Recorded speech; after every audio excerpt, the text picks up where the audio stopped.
Sebuah peristiwa yang sangat memprihatinkan sempat menggemparkan di beberapa media sosial. Kisah itu terjadi kepada seorang karyawati di salah satu perusahaan tekstil terbesar di kota Semarang. Dia pertama kali ditemukan dalam keadaan yang sudah tidak bernapas. Tubuhnya sudah tidak lagi sempurna karena sudah terpisah satu sama lain.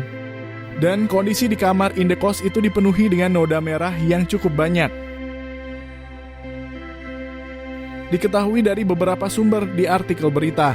Di sana disebutkan bahwa dalang atas kejadian itu dilakukan oleh seorang pria yang berusia 30 tahunan.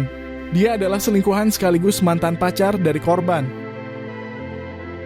Mereka diketahui memang tinggal berdua semenjak si wanita ditinggal berlayar oleh suaminya, dan aksi kumpul kebo yang diwarnai pengkhianatan itu kemudian berakhir pada sebuah petaka yang sangat tidak terduga. Dari hasil investigasi dari pihak terkait, di sana si pelaku mengaku bahwa dirinya merasa sakit hati karena selalu dibentak serta dimarahi oleh korban. Dia bahkan sering dibanding-bandingkan dengan suami sahnya lantaran tidak kunjung mendapat kerja. Dan si wanita itu juga menghinanya sebagai seorang laki-laki yang tidak berguna. Hingga karena desakan dari rasa sakit hatinya itu, dia kemudian melakukan sebuah eksekusi. Dia membenturkannya ke tembok serta membekapnya dengan sekuat tenaga.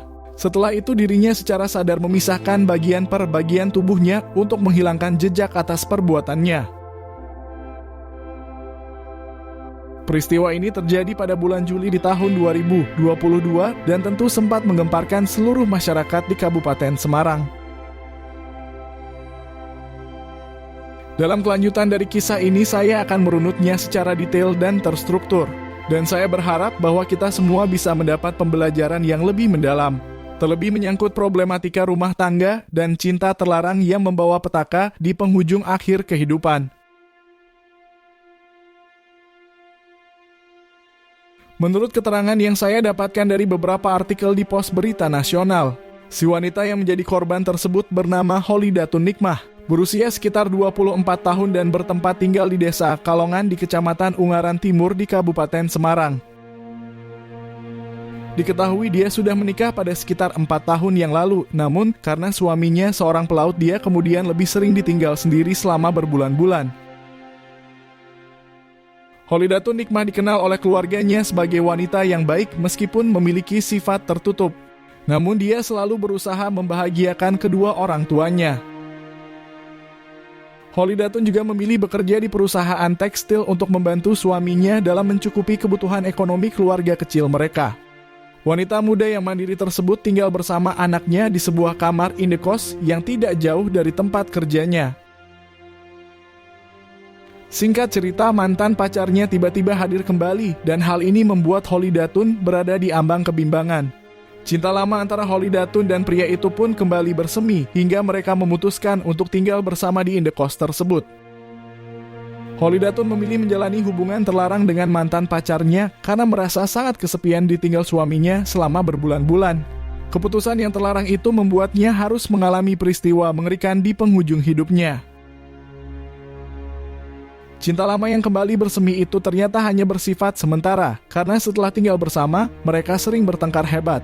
Mantan pacar Holidatun Nikmah memiliki sifat temperamental dan ia juga tidak bekerja seolah menumpang hidup dengan Holidatun. Kisah itu akhirnya berakhir dengan tragedi mengerikan yang merenggut nyawa Holidatun. Dengan sangat dramatis, Holidatun Nikmah dieksekusi oleh mantan pacarnya di indekos tempat mereka tinggal. Tidak hanya dibinasakan, jasadnya juga dipotong-potong seperti daging kurban yang siap untuk disantap. Ini adalah sebuah karma kehidupan, tragedi atas pengkhianatan yang dilakukan oleh korban kepada suaminya. Menurut keterangan yang berhasil saya kumpulkan, kejadian ini bermula dari kesaksian seorang pemilik indekos yang menemukan salah satu potongan kecil dari tubuh seorang wanita di salah satu kamarnya. Pemilik indekos itu sangat terkejut karena kamarnya dipenuhi bercak darah di lantai dan potongan tubuh tersebar di sudut dan kamar mandi. Pemilik indekos segera melaporkan kejadian itu ke pihak instansi terkait. Beberapa jam kemudian, pihak kepolisian datang bersama petugas medis ke lokasi kejadian. Pihak kepolisian kemudian segera mengamankan kamar indekos tersebut dan membawa barang bukti. Potongan polisi segera mengamankan kamar indekos tersebut dan membawa bagian tubuh yang memang berceceran. Pihak kepolisian bergerak cepat dengan membentuk tim khusus untuk menyelidiki kasus ini. Setelah serangkaian investigasi, mereka berhasil mengungkap identitas korban, yaitu Holidatun Nikmah, yang memang tinggal di kamar indekos tersebut. Polisi kemudian meminta keterangan dari warga sekitar dan akhirnya mendapatkan informasi tentang seorang pria yang menjadi terduga pelaku. Pria itu terakhir kali terlihat keluar dari kamar indekos Holidatun Nikmah dan informasi ini menjadi kunci utama pengungkapan kasus ini. Polisi segera mencari terduga pelaku dan beberapa hari kemudian pelaku berhasil diamankan di tempat persembunyiannya. Pelaku yang bernama Ahmad Sobari tidak melakukan perlawanan dan mengakui semua perbuatannya saat diinterogasi di kantor polisi Kabupaten Semarang. Dalam interogasi, ia mengungkapkan penyesalan mendalam atas tindakannya. Dia mengaku melakukannya dalam keadaan emosi yang tidak terkendali dan tanpa sengaja menghabisi korban. Ahmad Sobari menjelaskan bahwa ia memang tinggal bersama dengan Holidatun Nikmah dan hubungan mereka sudah terlampau jauh seperti suami dan istri. Meski tahu bahwa Holidatun sudah memiliki suami yang sah, rasa cinta yang begitu kuat membuat mereka tidak takut menjalani hubungan terlarang tersebut. Diketahui bahwa Ahmad Sobari sebelumnya pernah dipenjara dan baru bebas sekitar 3 bulan sebelum peristiwa ini. Kasus yang menyeret Ahmad Sobari ternyata masih berkaitan dengan Holidatun Nikmah. Dulu Ahmad pernah menghamili korban dan tidak mau bertanggung jawab hingga orang tua Holidatun melaporkannya ke polisi yang menyebabkan Ahmad dihukum 5 tahun penjara. Dalam keterangannya kepada polisi, Ahmad Sobari mengaku merasa sangat menyesal saat berada di penjara. Setelah bebas, ia mencari keberadaan Holidatun Nikmah untuk meminta maaf dan berharap bisa menjalin kembali hubungan dengannya. Namun Ahmad sangat kecewa setelah mengetahui bahwa Holidatun telah menikah.